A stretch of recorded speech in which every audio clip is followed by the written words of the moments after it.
Welcome back to RoboZone. Dan and Jim are back with me, and it's time to talk the top teams in the state. We rank them, and it always generates a lot of conversation. So, guys, go for it. We'll start with you, Jim. Who is the current cream of the crop?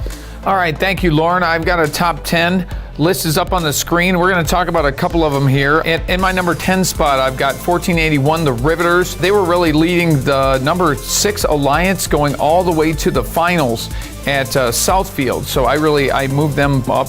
Not being a winner, though, they're still one of my top teams on my list.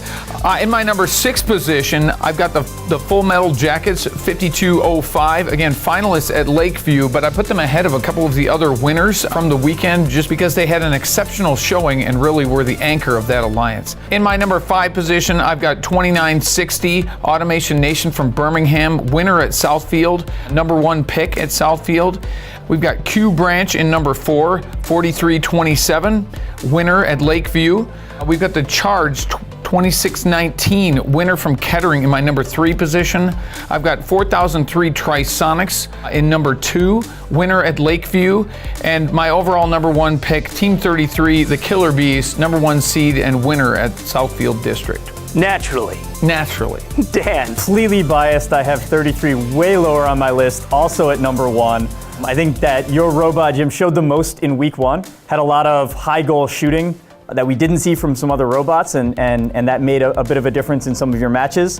There's a lot of robots that are showing that potential, so you're gonna have to keep working hard to stay there. It looks like our top 5, we pretty much agreed.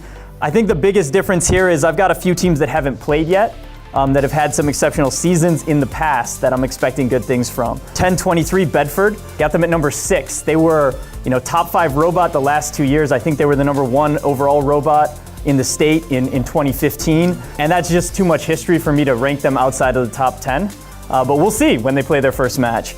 I've also got 1718, that's Macomb Academy of Arts and Sciences, Fighting Pi. And 1918, the Newaygo County NC Gears.